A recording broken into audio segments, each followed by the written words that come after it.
आप देख रहे हैं जिन देखना चैनल। जय जिनेन्द्र। नमो अरिहन्ताणं नमो सिद्धाणं नमो आयर्याणं नमो उवज्झायाणं नमो लोये सव्वसाहूणं। पंच परमेष्ठी भगवान की जय। श्रवण संस्कृति स्वाध्याय पाठ्यक्रम के अंतर्गत हम सभी सिद्धांत प्रवेशिका भाग 1 जिसमें पाठ 8 आचार्य शांति सागर जी महाराज, पेज नंबर 13 सभी लोग निकाल लीजिए। आज हम इस कक्षा में आचार्य भगवान शांति सागर जी महाराज के बारे में समझेंगे। पिछली कक्षा में हम जैनियों के जो 3 आचरण हैं, 3 पहचान हैं, उनके बारे में समझा था। आइए आचार्य भगवान शांति सागर जी महाराज ये कौन थे, कब हुए, यहाँ पर उनका पाठ क्यों दिया गया, इन सब विशेषताओं को हम समझते हैं। थोड़ी सी जानकारी पाठ पढ़ने से पहले मैं देना चाहूँगा। आज हमें जितनी श्रमण परंपरा दिख रही है, जितने भी मुनि महाराज, आरिका माताजी आदि, ये जो सब चतुर्विद संघ दिखाई दे रहे हैं, उन सब का आशीर्वाद आचार्य शांति सागर जी महाराज का रहा। 20वीं सदी में महान आचार्य हुए आचार्य महाराज शांति सागर जी, जिन्होंने साधु परंपरा को पुनर्जीवित किया। इनके समय में साधु बस अंगुलियों पर गिनने लायक 2-4 थे, और वो भी सही चर्या करने वाले भी और कम। इन्होंने आगम को बहुत अच्छी तरह से ध्यान में रख करके शुद्ध आर्ष मार्ग आगम परंपरा को स्वीकार किया और उसका आचरण किया, और उनके पश्चात अपने शिष्यों को वो आगम परंपरा और मुनि चर्या सिखाई, जिससे आज हम सभी उस चर्या को देख पा रहे हैं और सुन पा रहे हैं। इसलिए ऐसे महान आचार्य भगवान श्री शांति सागर जी महाराज की कृपा है, इसलिए उस कृपा का स्मरण करके उनके बारे में हम समझते हैं। जुलाई सन 1872 में दक्षिण भारत के बेलगांव जिले के भोज ग्राम के अंतर्गत बेलगुल में भीमगौड़ा पाटिल के घर में एक पुत्र का जन्म हुआ। इनके पिताजी का नाम था भीमगौड़ा पाटिल। उनकी माता का नाम सत्यवती था। दिगंबर जैन धर्म को मानने वाले होने से माता सत्यवती पुत्र को नित्य प्रति जैन मंदिर ले जाती थी। धर्म के संस्कार घर में थे, जिस कारण से बचपन से ही उनकी माता ने उनको अच्छे संस्कार दिए और मंदिर में ले जाकर उनको पाठ वगैरह सुनाती, और प्यार से उनको सत्य घोड़ा अथवा 7 घोड़ा यह कहकर पुकारती थी। सत्य घोड़ा के 2 बड़े भाई थे, एक छोटा भाई था और एक बहन थी। ये कुल परिवार में 5 भाई बहन थे।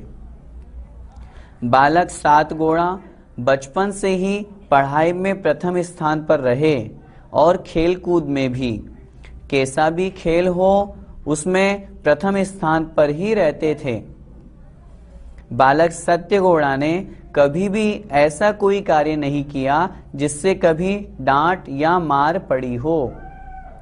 वह अपनी माता से नित्य प्रति तीर्थंकरों, महापुरुषों की कथाएं सुनते थे। बचपन से ही उनके संस्कार बहुत अच्छे थे, जिससे वो प्रतिदिन अपनी माँ से बड़े बड़े महान पुरुष जो पहले हुए तीर्थंकर भगवंतों की पुराणों की कथाएं सुनते थे, जिससे उनके जीवन में वे संस्कार बनते गए। उनके घर में सदा दिगंबर मुनियों के, त्यागी गणों के आहार हुआ करते थे, तो 7 घोड़ा उनके दर्शन करते, उनकी सेवा करते और उनकी भक्ति किया करते थे। उनसे अच्छी अच्छी बातें सीखते थे और मुनियों का कमंडलू हाथ में लेकर मंदिर तक उन्हें छोड़ने जाते थे। जब बचपन में इतने अच्छे संस्कार हो तो निश्चित रूप से उनकी होनहार भी अच्छी ही होती है। बालक 7 घोड़ा जब बड़े हुए तब उन्होंने माता पिता से दीक्षा लेने की आज्ञा मांगी। पिताजी ने कहा कि पहले हमारी समाधि के करा दीजिए, उसकी उपरांत ले लेना। बाद में सातगोड़ा ने अपने माता पिता का विधि पूर्वक समाधि मरण कराया।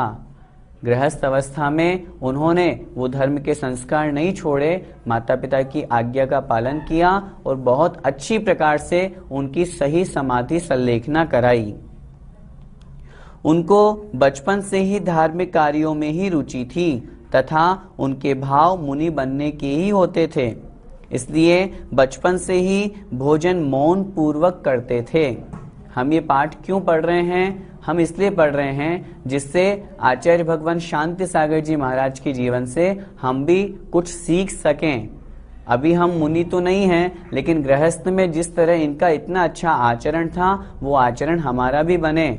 जैसे ये मौन से भोजन करते थे, हम भी मौन से भोजन करना सीखें।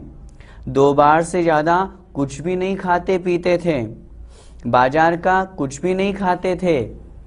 यदि भोजन में नमक आदि नहीं है तो वे मांगते भी नहीं थे, ऊपर से नमक आदि नहीं लेते थे।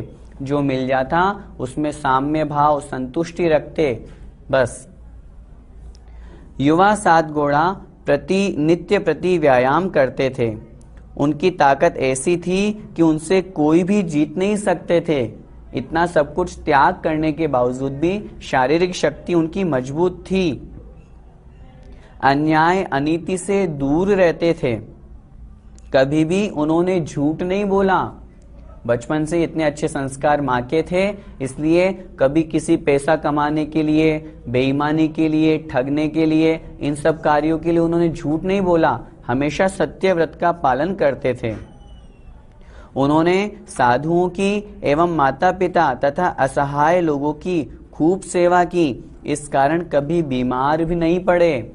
ये एक बहुत बड़ी अच्छी बात है। यदि हमें भी स्वस्थ रहना है तो अपने से घर में जो हमारे वृद्ध हैं, बुजुर्ग लोग हैं, हमें माता पिता गुरुजनों की सेवा करनी चाहिए, जिससे उनकी सेवा करने का हमें यह फल परिणाम मिलेगा कि हम कभी बीमार नहीं पड़ेंगे।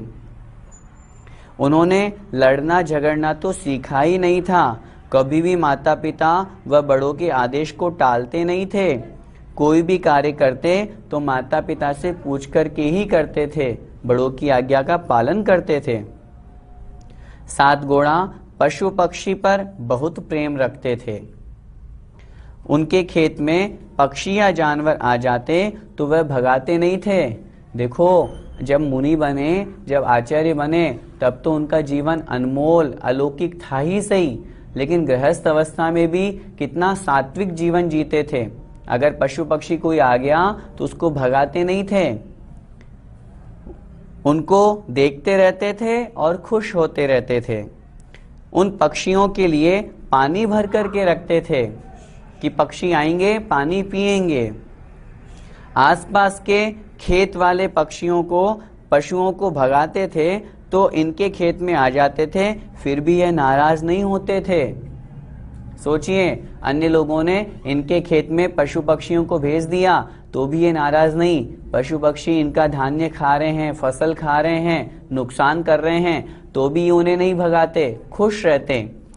लेकिन जब फसल कटती और अनाज घर पर आता तो अन्य लोगों से ज्यादा ही आता था। निश्चित रूप से जो दूसरों की सेवा करता है उसके घर में किसी प्रकार की कोई कमी ही नहीं होती। इस प्रकार से उदासीन रहकर उन्होंने 43 वर्ष की उम्र में सन 1915 में क्षुल्लक दीक्षा ग्रहण की और उनका नाम शांति सागर रखा गया। कुछ समय बाद उन्होंने गिरनार जी, जो गुजरात में नेमिनाथ भगवान का सिद्ध क्षेत्र है, वहां नेमिनाथ भगवान के चरणों को स्पर्श करके एलक दीक्षा ग्रहण कर ली और मात्र लंगोट में ही रहने का संकल्प ले लिया। पहले क्षुल्लक जी थे, एलक दीक्षा इन्होंने किन्हीं से ली नहीं, भगवान के समक्ष गए, चरणों का स्पर्श किया और दुपट्टा हटा दिया और एलक दीक्षा ग्रहण कर ली और भगवान के समक्ष संकल्प ले लिया, अब मैं लंगोट के अलावा समस्त परिग्रह का त्याग करता हूँ। गिरनार से लौटकर आए तो यरनाल, जो दक्षिण भारत में है, वहीं पर श्री आचार्य देवेंद्र कीर्ति जी मुनिराज से दिगंबर मुनि दीक्षा ग्रहण कर ली। दिगंबर मुनि दीक्षा कब ग्रहण की? सन 1920 में। आचार्य देवेंद्र कीर्ति महाराज से इन्होंने दिगंबर मुनि दीक्षा ग्रहण कर ली। आचार्य श्री शांति सागर जी गुफाओं में बैठकर भगवान का खूब ध्यान किया करते थे। ध्यान करते समय उनके शरीर से सर्प लिपट जाता था, बिच्छू, छिपकली आदि शरीर पर चढ़ जाते थे, तो भी वो ध्यान नहीं छोड़ते थे। कितना उत्कृष्ट ध्यान, कितनी कठिन तपश्चर्या आचार्य भगवान शांति सागर जी महाराज की थी। आगम में जिस तरह हम मुनि महाराज की चर्या का वर्णन पढ़ते हैं, मुनि इस तरह से बिल्कुल निश्चल, अटल, अकंप होकर के ध्यान करते हैं। पशु पक्षी भी आए तो भी मन में कोई विकल्प नहीं, तन में कोई विकार नहीं, ऐसा ध्यान किया करते थे। शेर, चीते आदि जानवर तो उनके पास आकर बैठ जाते थे, फिर भी वो नहीं डरते थे। शांत मुद्रा को देख करके शेर, चीते आदि भी चुपचाप शांति से बैठ जाते थे। इस तरह उनका ध्यान होता था। इस कारण लोग उन्हें चारित्र चक्रवर्ती भी कहते थे। चारित्र चक्रवर्ती शांति सागर जी महाराज, हम और आप जिन आचार्य भगवान के बारे में पढ़ रहे हैं, वो चारित्र चक्रवर्ती जिनको उपाधि प्राप्त है, उन्होंने तो स्वीकार नहीं की, लेकिन हम और आप उनको इसी नाम से जानते हैं। ऐसे महान आचार्य को चारित्र चक्रवर्ती शांति सागर जी महाराज कहते हैं। इन्होंने 35 वर्ष के मुनि जीवन में लगभग 27 वर्ष तो उपवास ही किए हैं। विचार करें, आचार्य शांति सागर जी महाराज सिंह निष्क्रीडित उपवास करते थे। उनके उपवासों की संख्या आचार्यों ने लिखी। जब उनकी जो जीवन चरित्र निकला, चारित्र चक्रवर्ती 9,938 उपवास किए। 9,938 उपवास उन्होंने 35 वर्ष के दीक्षा काल में किए। आगे ऐसे महान तपस्वी आचार्य श्री शांति सागर जी महाराज ने 36 दिन की सल्लेखना पूर्वक समाधि मरण किया। अंत में जब सल्लेखना की ओर आगे बढ़े, तब अंत में सब कुछ त्याग कर दिया, चारों प्रकार के आहार पानी का, 36 दिन तक निराहार होकर के, और फिर सल्लेखना समाधि को प्राप्त किया। ऐसी उत्कृष्ट सल्लेखना आचार्य शांति सागर जी महाराज जी की हुई। जैन धर्म की सबसे बड़ी प्रभावना करने वाले आचार्य श्री शांति सागर जी महाराज की जय हो। इस प्रकार विशेष हमको जो आचार्य भगवान शांति सागर जी महाराज, जिनका हम यह पाठ पढ़ रहे हैं, इस पाठ को देने का सबसे बड़ा कारण यही है, हम जाने तो सही कि हमारे पूर्व आचार्य कितने महान थे। आचार्य शांति सागर जी महाराज इतने महान थे, उन्होंने शुद्ध आगम की परंपरा को अपनाया। जब उन्होंने जिन मुनि महाराज से दीक्षा ली, देवेंद्र कीर्ति जी से, उस समय वो भट्टारक अवस्था में थे, लेकिन दिगंबर दीक्षा लेने के बाद में उनकी गुरु उनको कहते, जब आहारचर्या को जाओ तो कपड़े पहन के जाओ, लंगोट लगा के जाओ, 1 रुपया लेकर के आओ। आचार्य शांति सागर जी महाराज को यह बात अच्छी नहीं लगी, क्योंकि आगम में मुनि की ये तो चर्या नहीं। उन्होंने अपने गुरु को छोड़ दिया और आगम के अनुसार सही चर्या करने लगे। बाद में जब उनके गुरु को मालूम चला, उनके गुरु स्वयं उनके पास में आए और उनके गुरु ने उनसे कहा, मेरी चर्या सही नहीं है, मुझे पुनर्दीक्षा दीजिए और अपने संग में रख लीजिए। देखिए कितने बड़े महान आचार्य शांति सागर जी महाराज, जिन्होंने अपने गुरु को अपना शिष्यत्व स्वीकार कराया और उन्हें पुनर्दीक्षा दी और आगम का सही ज्ञान कराया। आचार्य शांति सागर जी महाराज ने अपना आचार्य पद वीर सागर जी महाराज को दिया। वीर सागर जी महाराज ने शिव सागर जी महाराज को दिया। शिव सागर जी महाराज जी से फिर 2 परंपराएं चली, धर्म सागर जी महाराज जी की और ज्ञान सागर जी महाराज जी की। ज्ञान सागर जी महाराज जी के शिष्य आचार्य भगवान विद्यासागर जी महाराज। इस प्रकार हमें वर्तमान में जितनी भी मुनि परंपरा दिखाई दे रही है, उन सब का श्रेय आचार्य भगवान शांति सागर जी महाराज जी को जाता है। ऐसे महान तपस्वी, महान आचार्य, जिनकी बदौलत हम मुनि महाराजों के सही चर्या का ज्ञान कर पा रहे हैं, आचार्य भगवान विद्यासागर जी महाराज जैसे महान आचार्य को हमें प्राप्त हुए हैं, उनका सबसे बड़ा निमित्त आचार्य शांति सागर जी महाराज हैं। उन्हें स्मरण करके हमें अपने जीवन को पवित्र बनाना चाहिए। बोलिए आचार्य भगवान चारित्र चक्रवर्ती श्री शांति सागर जी महाराज की जय। आज इस कक्षा में हम आचार्य भगवान शांति सागर जी महाराज जी को समझने के पश्चात पाठ 9 को भी समझते हैं। निकाल लीजिए सभी पाठ 9 जीव और अजीव, पेज नंबर 15 है। आइए हम परिभाषा देखते हैं। जीव किसे कहते हैं?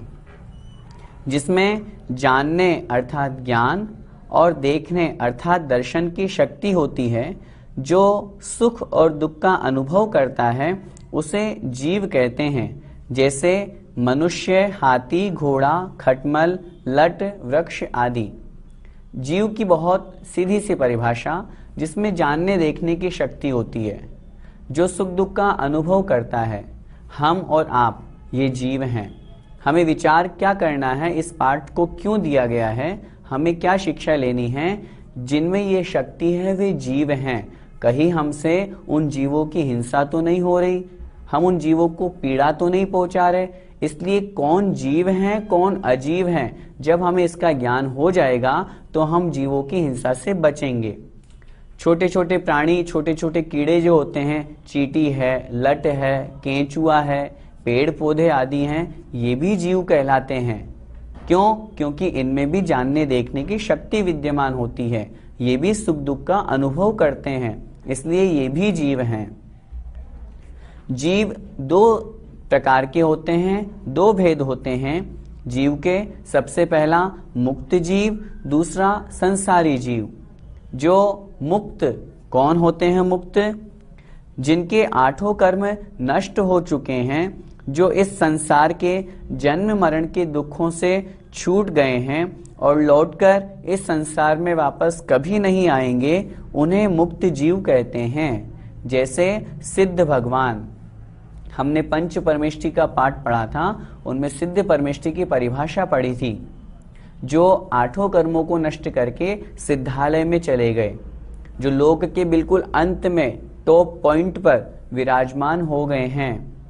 8 कर्मों के कारण से संसार में परिभ्रमण होता है, और जिनके 8 कर्म नष्ट हो गए तो संसार परिभ्रमण समाप्त हो गया। अब लौट करके वे संसार में वापस कभी नहीं आएंगे। चूंकि संसार में ही दुख हैं, कर्मों के कारण से ही दुख हैं, इसलिए अब उन्हें किसी प्रकार का कोई दुख नहीं है। दुखों से जो पूर्णतया छूट चुके हैं, शाश्वत सुख को जिन्होंने प्राप्त कर लिया है, ऐसे जो सिद्ध भगवान हैं, वे मुक्त जीव कहलाते हैं। संसारी जीव किसे कहते हैं? जो संसार में रहकर जन्म मरण आदि के दुखों को सहन करता है, जिनके 8 कर्म होते हैं, उसे संसारी जीव कहते हैं। कर्म है, कर्म के कारण से सुख दुख लगा हुआ है, चारों गतियों में परिभ्रमण लगा हुआ है। इस कारण से संसारी जीव, जो संसार में रहता हो, सुख दुख का अनुभव करता हो, उसे संसारी कहते हैं। जैसे नारकी, देव, मनुष्य आदि।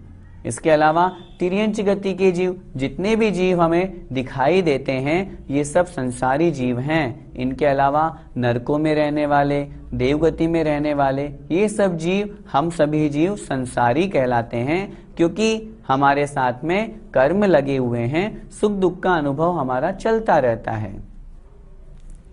अब जो संसारी जीव और मुक्त जीव हमने पढ़े, इन दोनों में अंतर क्या होता है? कौन से जीव मुक्त होते हैं, कौन से संसारी होते हैं? आइए हम इनके अंतर को समझते हैं।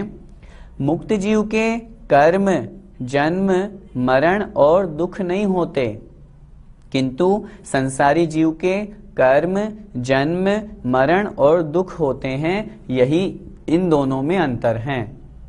मुक्त जीव 8 कर्मों को नष्ट कर चुके, कर्म नहीं है। हम और आप संसारी जीव हैं, अभी हमारा एक भी कर्म नष्ट नहीं हुआ, हम संसारी हैं। मुक्त जीव सिद्धालय को प्राप्त हो चुके, उनको कोई दुख नहीं है, कोई संसार का सुख नहीं है, लेकिन हमारे साथ में कर्म है, इसलिए हमें दुख भी है, सुख भी है। मुक्त जीव चूंकि समस्त कर्म नष्ट हो चुके, न उन्हें जन्म लेना न मृत्यु को प्राप्त होना, आयु कर्म पूर्णतः समाप्त कर दिए। हम और आपके साथ में अभी कर्म लगे हुए हैं, इसलिए हमारा जन्म भी होना है, मरण भी होना है। अभी हम मृत्यु को प्राप्त होंगे, अपने आयु के समाप्ति के पश्चात पुनः कई नए स्थान पर जन्म लेंगे। लेकिन सिद्ध भगवान जो शुद्ध स्वभाव को प्राप्त हो चुके हैं, वे पुनः जन्म मरण नहीं करते हैं। यही दोनों में अंतर है। संसारी जीव के भी दो भेद होते हैं। दो भेद, पहला स्थावर, दूसरा त्रस। स्थावर किसे कहते हैं, आइए हम परिभाषा समझते हैं। एकेंद्रीय जीव को स्थावर जीव कहते हैं। इन जीवों के केवल शरीर रूप एक स्पर्शन इंद्रिय ही होती है। इंद्रियां 5 होती है, स्पर्शन, रसना, घ्राण, चक्षु और कर्ण। इनमें से स्पर्शन एकमात्र जिनकी इंद्रियां होती है, एकमात्र इंद्रिय होती है, उसे एकेंद्रीय जीव कहते हैं। इसे हम स्थावर जीव भी कहते हैं। और अन्य जिसकी इंद्रियां नहीं होती, मात्र स्पर्शन ही होती है, इस एकेंद्रीय जीव के, स्थावर जीव के भी 5 भेद होते हैं। कौन कौन से? पृथ्वी कायिक, जल कायिक, अग्नि कायिक, वायु कायिक और वनस्पति कायिक। ये 5 प्रकार के भेद एकेंद्रीय के होते हैं। अच्छी प्रकार से हमें इसको समझना है, क्योंकि ये जैन धर्म की सूक्ष्मता का वर्णन है। बहुत से लोग जो जल आदि में जो आजकल जीव मानते हैं, पहले हमारा धर्म तो मानता ही था, लेकिन वैज्ञानिकों ने जब प्रयोग किया तो मानने लगे। जब अग्नि आदि में जीव नहीं मानते हैं, वो इस बात को बहुत अच्छी तरह से समझ लें, अग्नि भी एकेंद्रीय जीव हैं। हम परिभाषा देखें। सबसे पहले पृथ्वी कायिक की। पृथ्वी ही जिनका शरीर है, वे पृथ्वी कायिक जीव कहलाते हैं। जैसे मिट्टी, पाषाण, अभ्रक, सोना, पन्ना आदि खान से निकलने वाली वस्तुओं में पाए जाने वाले जीव।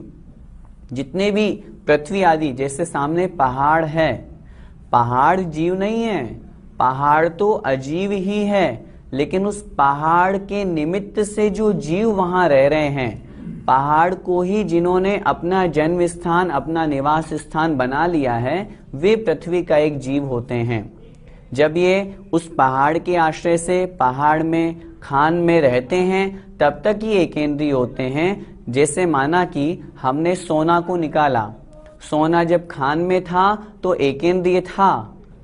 एकेंद्रीय होने से तात्पर्य, सोना तो अजीव है, लेकिन वहां पर उस स्थान पर, उस सोने रूप जो पर्याय है, वहां पर एकेंद्रीय जीवों ने अपना स्थान बना लिया, इसलिए वह सोना एकेंद्रीय जीव से युक्त हो गया। बाद में जब हमने उस सोने को गर्म किया, शुद्ध किया, तो वह जो सोना जिसके हम आभूषण आदि पहनते हैं, वो अजीव है, वह पुद्गल है, उसमें से एकेंद्रीय जीव भी निकल गए। दूसरे हैं जल कायिक। जल ही जिनका शरीर है, वे जलकायिक जीव कहलाते हैं। जैसे बर्फ, ओला, पानी आदि में पाए जाने वाले जीव। हमने पानी को छाना, अच्छी तरह से समझना है। हमने पानी को छाना, छानने से जो जीव निकले वो कौन से थे? वो त्रस जीव थे। हमने पानी को छाना, छानने से जो जीव निकले वो त्रस जीव थे। अभी जो छना हुआ पानी है वो जलकायिक जीवों से युक्त है, वो एकेंद्रीय जीवों से युक्त है। जब हमने उसी पानी को गर्म कर लिया, बॉईल कर लिया, उबाल लिया, तो उसमें से एकेंद्रीय जीव भी चले गए। अब यह पानी शुद्ध पानी है, शुद्ध जल है। अब इसमें एकेंद्रीय जीव भी नहीं है। हम और आप गृहस्थ में रहते हैं, पूर्णतया हिंसा के त्यागी नहीं हो पाते। हमारे लिए कहा कि त्रस जीवों की हिंसा को तो त्याग करना ही करना है, और जितनी कोशिश हो सके हमें एकेंद्रीय जीवों की हिंसा से भी बचना है। हम जल का प्रयोग करते हैं, छान करके करेंगे तो त्रस जीवों की हिंसा से तो बचेंगे ही बचेंगे, लेकिन यदि उबाल करके पानी का प्रयोग करेंगे तो कितना अच्छा होगा, हम एकेंद्रीय जीवों की हिंसा से भी बच जाएंगे। इस प्रकार ये जलकायिक जीव होते हैं जिनका जल ही शरीर होता है। तीसरे अग्निकायिक जीव। अग्नि ही जिनका शरीर है वे अग्निकायिक जीव कहलाते हैं। जैसे दीपक की लौ, अग्नि, बिजली आदि में पाए जाने वाले जीव।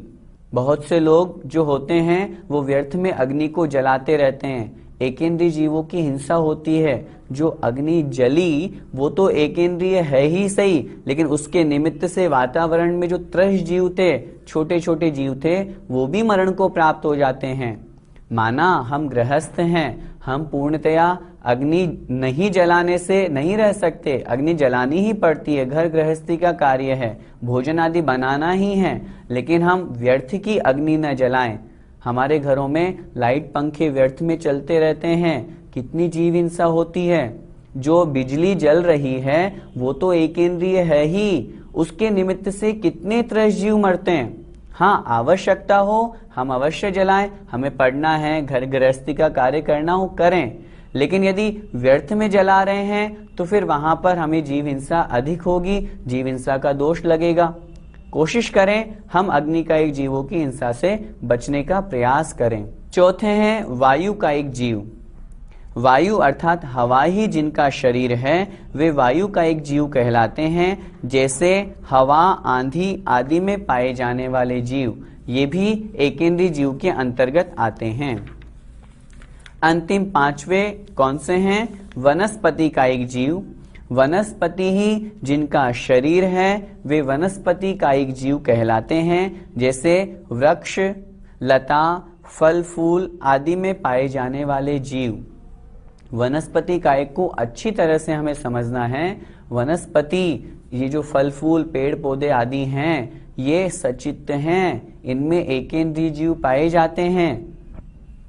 इनके आश्रय से रहने वाले त्रस्त जीव अलग हैं और ये स्वयं पूरा का पूरा पेड़, पेड़ की डाल, पेड़ की पत्ती, पेड़ का फूल, पेड़ का फल, ये सब एकेंद्रीय जीव हैं। और एकेंद्रीय जीवों की हमें हिंसा नहीं करनी, बचना है। हमारा जैन धर्म दया प्रधान धर्म है, किसी भी जीव की हिंसा न हो ऐसा हमें भाव रखना चाहिए। हम कोशिश करें घास में नहीं चलें। कितने त्रस्त जीव मरते हैं, कितने एकेंद्रीय जीवों का घात होता है। व्यर्थ में फूल पत्ती न तोड़ें। कोशिश करें जब घर में वनस्पति हरी सब्जियों का प्रयोग करें, अच्छी तरह से सुधार करके, देखभाल करके जीव हिंसा से बचें और उनको उबाल करके प्रयोग में लें, ताकि हम एकेंद्रीय जीवों की हिंसा से भी बच सकें। इस प्रकार ये 5 प्रकार के स्थावर जीव होते हैं। ये जीव अभी हमने समझे। आइए हम आगे अजीव को समझते हैं। अजीव का लक्षण और दृष्टांत। जिसमें जानने और देखने की शक्ति नहीं होती है तथा जो सुख और दुख का अनुभव नहीं कर सकता, वह अजीव है। जैसे कुर्सी, टेबल, घड़ी, पंखा, पेन, पेंसिल आदि, ये सब इनमें जानने देखने की शक्ति नहीं है, इसलिए ये अजीव कहलाते हैं। हमने जीव के बारे में भी समझा, अजीव के बारे में भी समझा, दोनों में क्या अंतर है। जिसमें जानने देखने की शक्ति होती है वह जीव होता है, किंतु अजीव में जानने तथा देखने की शक्ति नहीं होती है। यही जीव और अजीव में अंतर है। जैसे हमने टेबल के ऊपर मारा, इसके सुख दुख का अनुभव हुआ क्या? नहीं हुआ। क्यों? क्योंकि ये अजीव है, इसमें जानने देखने की शक्ति नहीं है, चेतना नहीं है। लेकिन हाँ, हम हाथ पे मारेंगे तो हमारे सुख दुख का अनुभव होगा, हमें दुख होगा, हमें कष्ट होगा। क्यों? क्योंकि हमारे अंदर आत्मा है। जब डेड बॉडी होती है, उसको आप कुछ भी क्रिया करो, वो अजीव है, क्योंकि उसके अंदर जो जीव था, जो प्राण था, जो जानने देखने की शक्ति रूप जो आत्मा थी, वो आत्मा निकल गई, इसलिए अब उसको सुख दुख का अनुभव नहीं हो रहा। लेकिन जब आत्मा किसी में है, शरीर में आत्मा है, तब तक उसको सुख दुख का अनुभव होगा। शरीर जीव नहीं है, लेकिन शरीर के अंदर बैठा हुआ जो है, जैसे मैं बोल रहा हूं, मैं कौन बोल रहा हूं? मैं आत्मा बोल रहा हूं, लेकिन शरीर के माध्यम से बोल रहा हूं। इस तरह से जीव और अजीव के अंतर को बहुत अच्छी तरह से समझना चाहिए। जय जिनेंद्र।